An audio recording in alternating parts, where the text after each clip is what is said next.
this fresh energy and idea creation and all of that OG is known for and has destroyed people with for the year. To me, that creates an interesting back dynamic to this game that is like, I'm very excited to see how it pans out. And on the other side, we have somebody from OG who definitely not quite the same length of the story when it comes to Snake Kings, but Misha, I mean, he went through 12 different teams before he finally ended up on that OG roster, you know, as a coach, and now he's there as a player and stuff. Like, it took a while. He was like grinding through. If you go through his history, it's like 2 months here, 2 months there. You know, like he was just grinding through the Eastern European scene, and he finally has found a home. And look at the success he's gotten. I mean, he was obviously going through that many teams that quickly. He obviously was not complacent, right? He was obviously just searching for the team that could win him TI. And, well, he's found a place here, and they've already had a great amount of success this season. And it would be a damn shame to head to the lower bracket now. But let's get into it. Pause is done, and we are into it. OG versus Tundra, game 1. Look at the early itemization here. 33 going for that Blight Orb. An aggressive build on this Visage. Sometimes we see the early Blade or just early stats for extra last hitting, but it tells me Tundra wants to fight on this lane, try and abuse the squishy support, and if it's Oracle or Maiden up there early, and just trade for the kills. We'll see if it pays off. Soxa doing some early ward checking. Got the Windlace up already. It's crazy how many small items he has queued up in his quick buy. Like, just, you know, there's a Mango, there's a Clarity, there's a Tango. Like, they're ready for this lane. I think something that Tundra does in lanes that very few other teams do is in their off lane, they won't just like, we're either pulling waves or not pulling waves. Like, they'll do it randomly in the middle of the lane. Oh, it's 2.5 minutes. Let's pull a wave here for this specific reason. And people aren't used to reacting to that type of thing because they do it in like very specific situations. So suddenly the other team does the wrong thing with the wave, and the wave's by Tundra's tower, and now you're like, huh, we can't lane anymore. I think these types of little sneaky things, like they're super aware of. I mean, this Tundra off lane is one of the ultimate lane. Yeah, they're really sketchy. Disruption teams. You don't know where the waves are. There's a wave by your tier 3. There's another one by their tier 2. You're like, am I even in the lane anymore? Or is the lane in the Roshan pit? It's just so annoying to play against. It makes everything you think about what's happening in the lane get thrown off. Yeah, and you can also, you know, potentially a team like OG, a younger team, is their first time at TI for a lot of them. Suddenly you're out of your comfort zone. There's, you know, you're laning in the river, and, you know, things can be a little bit, you know, maybe that throws them off more than it would throw off another team.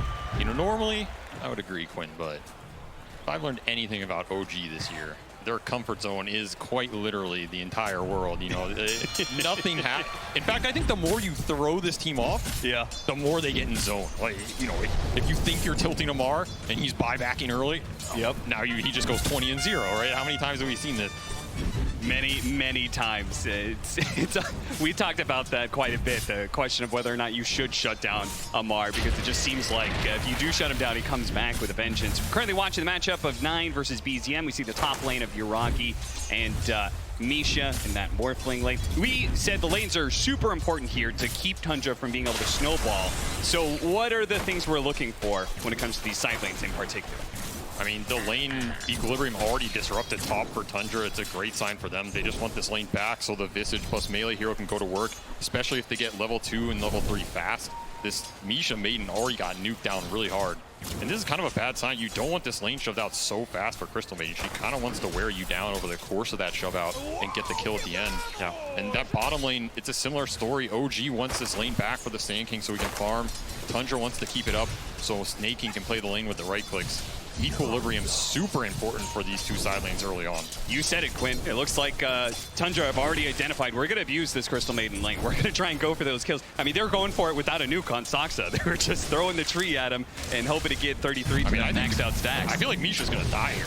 Oh, yeah. He is very slow, very low. You have the Blight Orb on top of these tree hits. Very scary lane for this Crystal Maiden, and you do not want to feed the first blood to this Visage. It is the one way you're going to power up as early game the most. Yeah, I mean, you can see the CS bottom lane as well, and the HP levels. This lane, since they opted to put the bottom 5, you don't have as much kill threat in this lane. A bottom Slark is very much chipping you down, abusing right clicks, abusing like individual skill in the CS. And I can definitely see a world where if Tundra plays as well, suddenly Sand King's low HP, can't come up to the wave. This is essentially, oh my goodness. Ooh, that was a lot of damage. Skeeter actually getting super low. That's it. Amar picks up the first blood. Wow, that was a crucial mistake from Skitter, staying up a little bit too long while Snake King's getting the pull off, feeds that kill away. Now suddenly Amar, 700 gold, he's gonna have plenty HP, plenty regen. Yeah. Totally changes the trajectory of this lane. I mean, that's huge for them. This is if OG can pick a hero to have a good early lane, it's probably the Sand King, because normally this hero gets abused. So if he's getting accelerated, it's even better for them. I mean, that was that lane getting pushed deep, right? You get the caustics, you get that burrow, equilibrium. Winning OG one of these side lanes at least. Quinn, talk to me about this mid matchup, because you're a bit of an expert. I mean, you also have a enemy mid that you play up against quite a bit, and Gunner, who also plays the mid tusk all the time. Yeah. We're going to watch Taiga, actually. Looks like he's going to be chased down here, snaking. Oh, the double high ground hit. That was the Cuts Crimson through it. item. That was the Crimson It was the Mirana. cosmetic pay to win right there. Damn straight. Radiant's bottom tower But yeah, talk is to me under about Tusk attack. versus Ember. Yeah, I mean, it's interesting that 9 picked Tusk into Ember. I think for a lot of people, they'd be pretty happy playing Ember into the Tusk because he just can't kill you ever. And Tusk is a hero that thrives off of early kills, early momentum. So it's kind of interesting that 9 picked that. I mean, 9 is a player with a very specific hero pool. But I think both sides will farm early, but it's one of these lanes where the Tusk needs to get stuff done other places because at some point you're going to start getting slighted infinitely, and you'll have a way to deal with that regen, right? You can't really punish the Ember back. He's going to sit there and keep pressing this stupid button on you, and you lose all your HP. And so Tusk is sort of on a timer in that regard. Like, you see the CS is very even, but you can already see the slight starting to add up. Once level 5 comes around, level 7, it sort of becomes uninhabitable for Tusk. Radiant I mean, you think he's just going to rotate super early this game, or do you just take it and get what you can? I mean, obviously the Tusk game Finally plan ended is up probably on won't that care about OG this lane too roster, much, right? you know, Whenever as a pick coach, Tusk, and now he's there as a yeah, player and whatever, stuff. it's about Like, he getting took a into the while. game, He he's was gonna like one-shot grinding the through. back line. You go through his history, But it's like do you 2 try months and here, force 2 these months there. You know, rotations like to he make was up just for this lane grinding back? through. Yeah, I mean, a lot of that depends on how this top lane goes. I think that's where you're really happy to have a player like Netta in the offlane because your offlane is doing pretty well right now. You can look at the CS, Morphling very, very low, not doing the greatest in CS chart. Because if Morphling's having a good lane, it's pretty hard for this Tusk to go top. But now Morphling, you know, he's getting a little bit low. Maybe Visage gets a 6 faster. Maybe suddenly Tusk, you know, comes up here and tears the game open. I mean, talking about that, you're getting doubled up on Morphling. It's pretty bad. Another Burrow Strike fight. Yeah, Sandstorm doing some work. Snaking's going to hop out of it to be able to finish off Taiga. Should be no problems there. And you can see the strength of the Slark is building up now against this Sand King. He has no options here. He's going to be blocked up. He does manage to pick up the bounty rune, yes, but it's all but inevitable. He's going to go for the Burrow Strike, perhaps to the other side of the cliff, but he gets hit by the snowball first before he could get the jump away. 2 kills in the bottom lane for Tundra, making up a bit for that first blood. That's better than a bounty rune in my book. I'll take it. You also get the permanent essence shift agility on Slark because he got the last hit, so True. Skeeter's gonna be happy about that one. Yeah, I mean, also some time where the Slark gets to sit in lane for free. The faster you get to the 6, the scarier it is for Sand King, because now suddenly the Sandstorm chip damage, like Slark doesn't care. He'll run into it, he'll hit you a bunch, he'll take a bunch of that damage, and he'll reset. And suddenly, on Sand King, you'll have a way to regenerate that HP. The lane can start to get a bit dicey. Maybe Tusk comes there and ganks you and kills you, and you have to, you know, it can get very hairy very quickly. So maybe the most important thing was the experience that he got out of those kills. I think that was a really big deal. That's definitely huge. I mean, it's also about this Mirana doesn't want to sit down here and leech his XP forever, right? Yeah. At some point, she wants to go roam, play around the Tusk, play around the Visage, who's having a very good early game. Radiant's bottom Let the tower Slark is get the under solo attack. XP, push him up to the level 6 faster. He will abuse the Sand King on his own. This game is going to come down to these rune fights, 6 and 8. 6-1's coming up right now. Sox on top, snaking to the bottom. They want to deny this Ember the rune. They will. Invis for the Tiny. He's going to sneak away into the night, pick up the bounty rune while he's there as well. And we'll see whether or not, do they have vision of the Invis rune? Is it possible that he sneaks up on the Morphling here? Might sneak up on his courier. Yeah, that's actually what's really going to happen here. Bye-bye, Courier. Mildly annoying.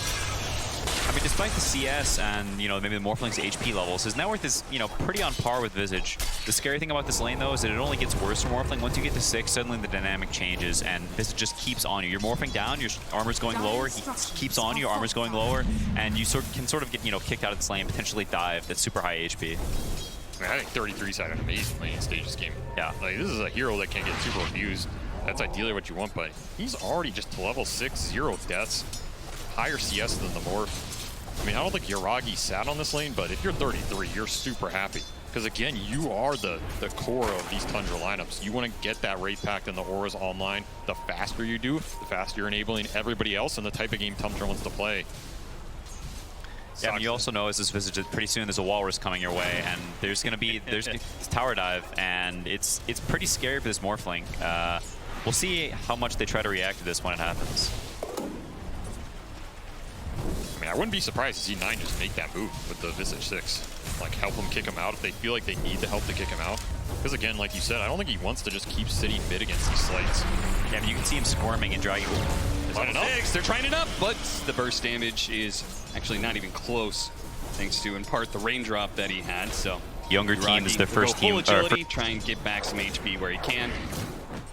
8-minute rune is coming up. Amar is actually in the neighborhood. Maybe OG is going to put some serious effort here. 9 is going to be chased down by the 2 supports. BZM hoping to catch up and get a slight. Gonna go for it. He's going to go for it with the remnants and a little bit more. They got the fairy fire. Here comes Arrow. Nice shot from Snake King. Beautiful play by him. Snake King, longtime Mirana player. Going all the way back to bottom. He's been playing this hero for quite some time. It's a little bit new on the 5 position, but he has some history for sure. I mean, if you're gonna play 5 Mirana, you better hit your damn arrows, son. That's all I know. If you miss those, your impact goes down incredibly. But definitely bailed out his tusk there. Huge play. Waste some Ember's time as well. Another arrow. 2 for 2 that I've seen. Already good start. Probably missed 5 early, but we won't count those. Oh, they get the pounce. Here comes the rotation from 9. Shows up. And, well, we were talking about which of the side lanes are we going to be targeting here at the Tusk, because we know he's going to rotate around. Choosing to shut down Amar a little bit. Do you think that's a player preference or about the hero? I think it might even be just based on the situation and Neta making the call. If you look at top lane, like, it doesn't really look like he needs the gank here. The Morphling's already left the lane. Neta doing some wave dragging shenanigans as expected. The tower is taking damage. These creeps, no one's getting the XP here. You know, maybe he calls, yo, you don't need to come top. Morph already left. I can pick him up by myself, you know? And sure. 9 makes the smart play, gets the quick kill bottom. Now suddenly you've got pressure in all the lanes instead of just top. Yeah, 4-1. Tundra up by 1,000 net worth early. I mean, the big power play for me is going to be OG's supports cannot drag their cores into the game, right? These are backline supports with heals and nukes. The upside is once your cores come online, OG supports come online as well. That's why they're trying to get this blink on Amar. He's going to do some ancient farming. Got the epicenter. He's going to throw it out here. He's going to do some ancient farming right under the nose of Tundra, apparently, while Taiga is going to be chased down by 9 here. No hope to be able to save him. Amar popped the healing salve underneath this sandstorm, while the rest of Tundra trying to get the last hits. Got a sentry, it seems. 9's trying to hold the aggro out of the sandstorm here. Oh. Got them both. Very nicely played, and he gets a little bit of damage. There it is. Now they see him. Oh, the pounce barely off the mark. And Bro strikes over the side, and now BCM is here to be able to help him out. Amar just on the sliver of HP, but they can't quite see him. They're going to be able to kill Skeeter as well. BZM to the rescue, and now 9 may be the 3rd pickup as OG. Oh, beautiful shards. BZM doesn't quite have a lot of mana. Does he have enough to be able to jump over to the other side? His slide is not going to be good enough. He has plenty of remnants, but the mana is the real issue. They fed him some mangoes, not good enough. Great fight for OG.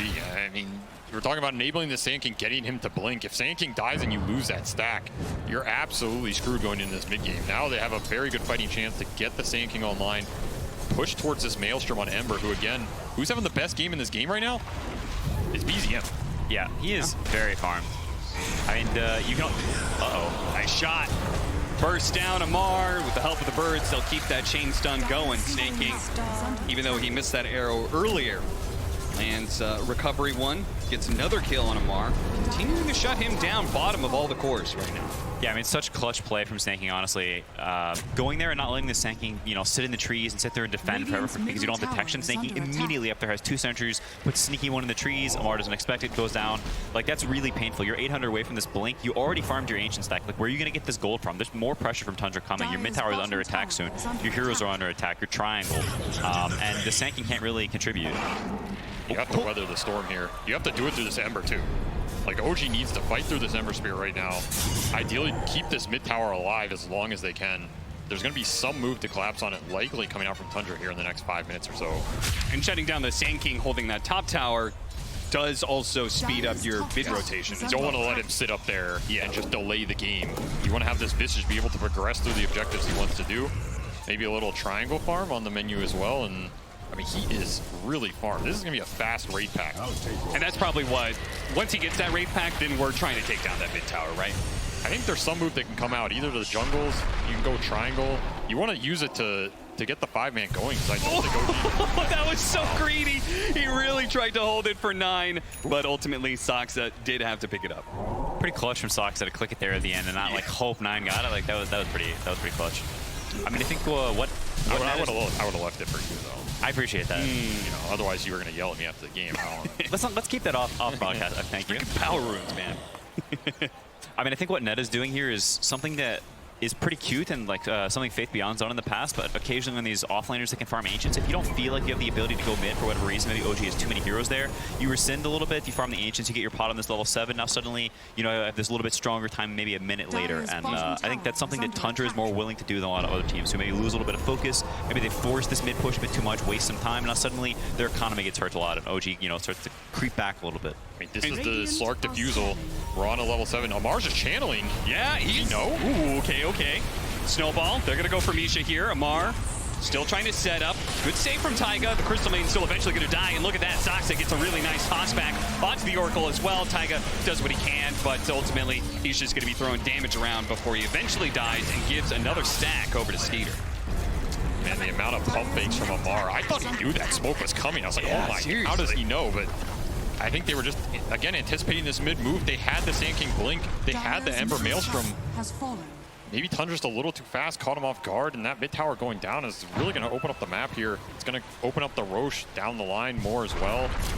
They didn't get the fight. I think that's the fight that OG wanted more than anything, right? Like, you want to be able to take that fight with the blink, with the Maelstrom around that tier 1 that can protect your supports. Instead, you just get collapsed on. Now, where's your next opportunity to fight? Now you got to kind of play the map, make an aggressive move of your own. This is a nice move. It connects. Soxa just throws the tiny, does what he can, but he is going to be the victim of this smoke. But what is OG going to do with that? Support pick off doesn't necessarily mean you can put pressure on the mid tower or anything. Oh, they wanted Slark or Tusk out of that move. Yeah. Very cute. That is a very Tusk thing. First the punch, then the high five. I can't kill you, but I'm going to sit here and annoy you. I'm going to cast my spells. You're going to be mildly irritated. But there's more coming now, and yeah, I mean, the map being small like this, OG's heroes, they can only really kill you out of support. Oh, they surprised him, but the Shrink Morph went off just in time, and now that is actually baited 9 into death here because OG actually brought a full party here. Everybody but Amar is hanging out in this Radiant jungle. Yeah, a bit rushed from Tundra. To be honest, I'm surprised they're not pushing things a little bit more. The Slark having the Diffusal Blade. Ooh, good sentry laid out, spotted Skeeter.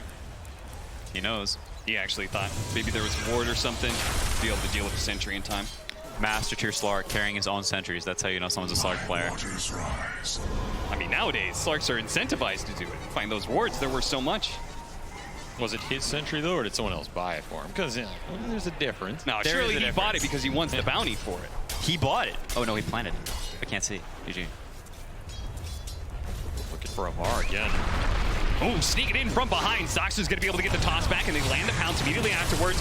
Burrow strike in a second, but he can't get it off in time. That pounce just lasted too long, and the TP had to be canceled, so this is a free tower push. Yeah, pretty cool adaptation from Tundra. They're not sneaking, staying up there in the top lane, sort of keeping it pushed in after 9 died up there, and they say, okay, that's fine. Snay, you can stay there. We're going to go across the map with the rest of the heroes. We're not afraid. You know, our cores don't need to farm. We're going to connect them. We're going to fight with them. We don't need our supports to be in every move. So Snay's just sort of chilling up there, and the cores go down and take this tower. They pressure the Sand King, and then suddenly maybe your main woods are under threat, or you have to waste a glyph on this tier 2 bottom, and then you have the next tier 2. Yeah, so there's the glyph. That's a unique aspect of Mirana as a support, right? It kind of functions like those hoodwinks or something, because he could be up there and probably won't die because of his mobility. But Soxa, well, he doesn't have the same kind of options, and once again will be victim of OG's aggression. They're immediately going to smoke up afterwards here, but it was underneath the high ground ward. Yeah, he's going to break it. 9, good job there. Breaking a bit of the smoke. OG, I know they've been spotted, but yeah, they're still going to go for that mid tower regardless. It's low. There's a glyph here.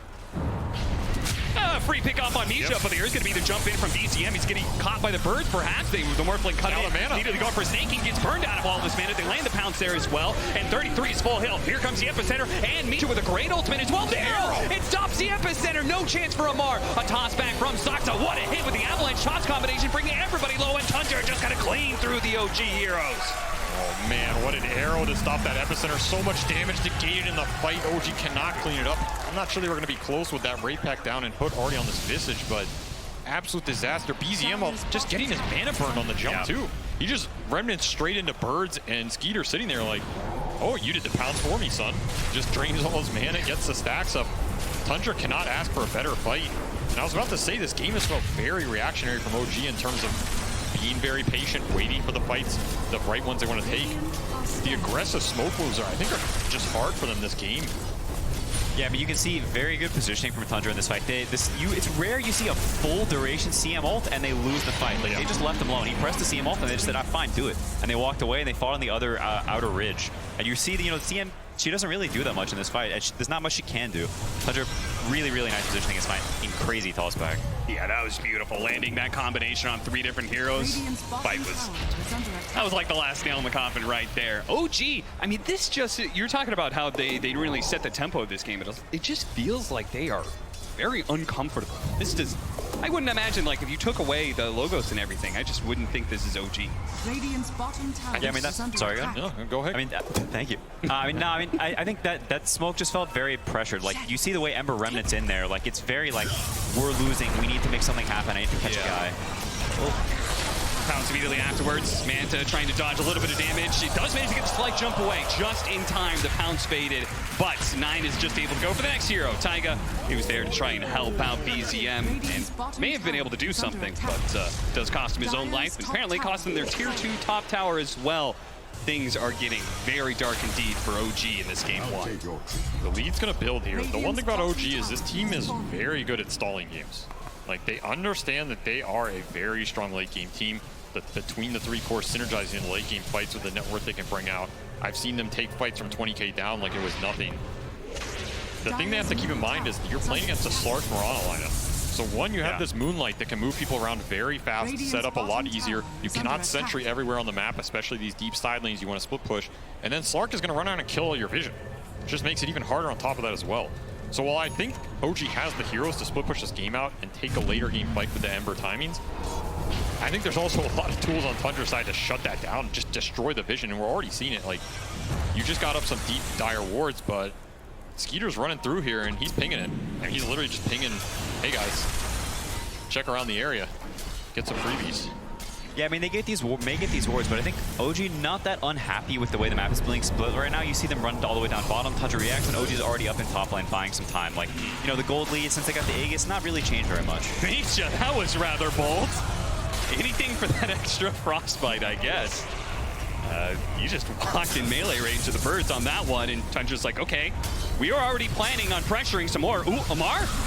Saksa really trying to force this by going behind. It does set up Amar for the opportunity. The epicenter for the Avalanche actually went out there and stalled things out, and with the Morphling already dead, there goes all your damage. Tundra, they're just way too big. I mean, where's your damage going to come from? You already have full Wraith Pack pipe on this Visit. Sand King does literally no damage at that point. You do nothing. I think if Sand King channels all of his spells and connects them on everybody, you're doing like 500 damage. And they sit there and go, what's up? On top of that, you still have Aegis on the Slark. I don't think you can take these fights. I don't even think OG should really be trying to take these fights. I don't think it's possible. Even if 99% of your theory goes right. I think you have to split push this map. Maybe if you do that, your win probability isn't as high as taking that tier 2 fight. I can understand why they feel like maybe there's an opening, but this is just a rough spot to be in. And now Skeeter with the Mirana ult, nice little synergy, finding the freebies. Quick kill on Misha, no problem. Yeah, I mean, this comes back to, we talked about the heroes and the fact that OG's damage very, very similar, and suddenly this Wraith Pack pipe comes out, you're looking at the heroes and you're like, wow, we can't kill anyone. And when you're in that state where you're just dodging and you're just sliding around on the map, it's all on the other team to mess up because they have all the power in the world. They can kill you and you can't kill them, and suddenly they're just squeezing you in, you're getting squeezed and squeezed and squeezed, and suddenly you have no net worth and they just throw on you. I agree. This map is entirely Tundra's control, and like we saw earlier, they're just farming it up everywhere. I mean, Skeeter's just going into the whole team alone. Finds an opening here. Taiga not going to be hit by the arrow, but still hit by that extra pounce. He's going to have a little bit of help here. Does, of course, have the Aegis, so it's perfectly fine for Skeeter to be super aggressive here. After all, he's setting up the rest of the team to come in from behind. Nice block in there with the shards. It's going to set up an arrow. That's going to land onto Taiga. They're going to leave their supports behind. OG full bailing out once again. They do not have the firepower to win team fights. They cannot win 5-on-5. So as soon as Tundra shows up in force, they have to retreat. This is high ground. This is Glyph for sure. I think Tundra just stays around.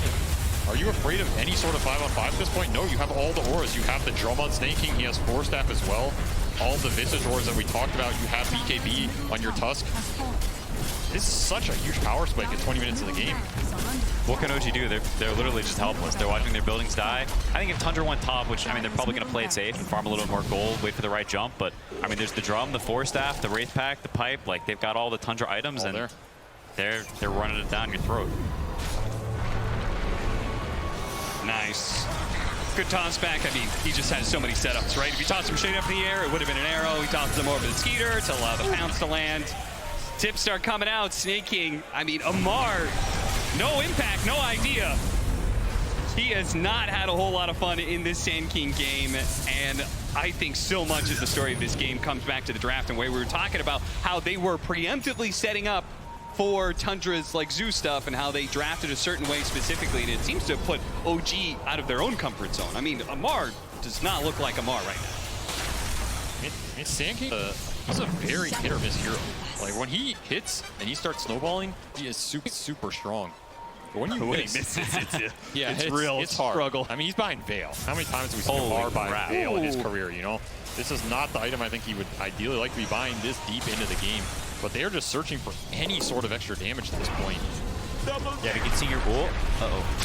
Oh, up with the punch, the snowball, the arrow coming in as well. The Shrink Morph is doing its work, but now they've got the pounce, and that's going to be good enough. Misha, freezing field, but he just dies too damn quickly. BCM is going to be locked down. Amar goes through, hits the Pro Strike, only onto one. They're focusing on 33, but he is super tanky, and Skeeter is completely uncontested. One by one, he will just knock down these heroes, take away their agility, and that is it. OG.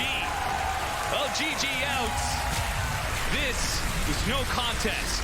Tundra 26-7 in this game one. This had to have been